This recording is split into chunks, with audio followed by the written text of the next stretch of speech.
Isang mapagpalang araw po sa inyo.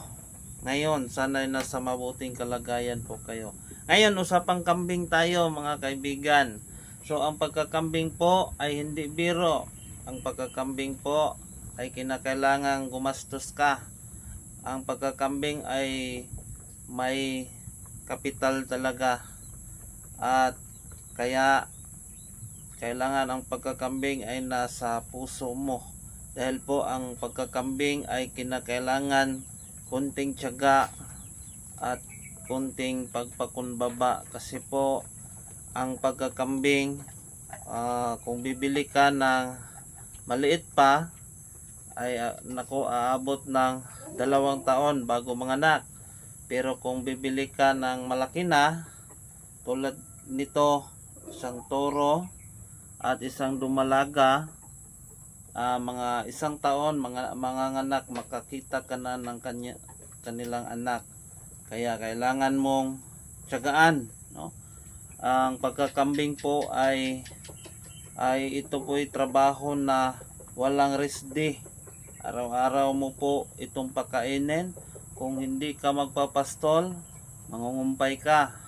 Kung may pastulan ka na area, so maganda yan. At tapos lagay mo lang sala doon, okay na. Pero pag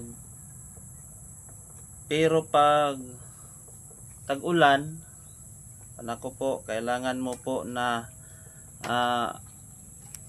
kumpayan yan. Kaya ang ginawa ko, pinapakain ko ng pigs. Kailangan na mayroong page tayo. Kaya po ang pagkakambing ay hindi po basta-basta.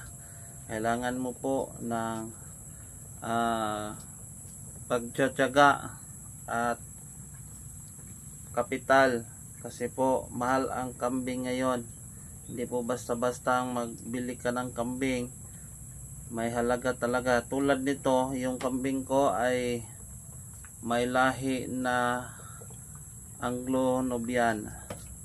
So Anglo-Nubian po itong mga kambing ko, itong toro at saka itong dumalaga. Kaya po ang pagkakambing ay kailangan nasa puso mo. Ang pagkakambing ay magtsatsaga ka muna.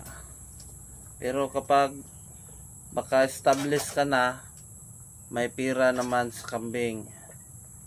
Mayroon kang aanihin, babawi talaga yung pagkakambing. Kaya po marami pong salamat sa inyong panonood. Kung may bala ka pong magkambing, isipin mong mabuti. Kailangan may kahit kunting area ka na pwede mong pastulan, at kailangan handa ka rin mangumpay.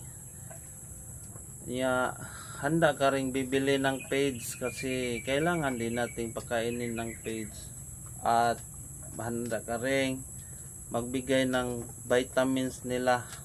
Kasi po yung mga kambing po natin ay nangangailangan ng vitamins.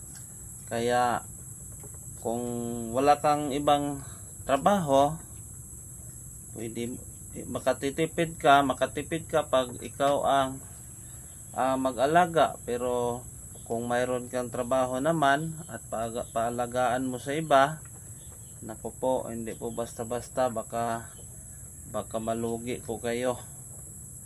Kaya pag-isipan po ang pagkakambing, pag-isipan mo ng mabuti, at kailangan mayroon ka talagang kapital. Marami pong salamat. I hope na may kayo natutunan at may ideya po kayo kung paano mag-alaga ng kambing. Marami pong salamat. God bless you po. Bye-bye.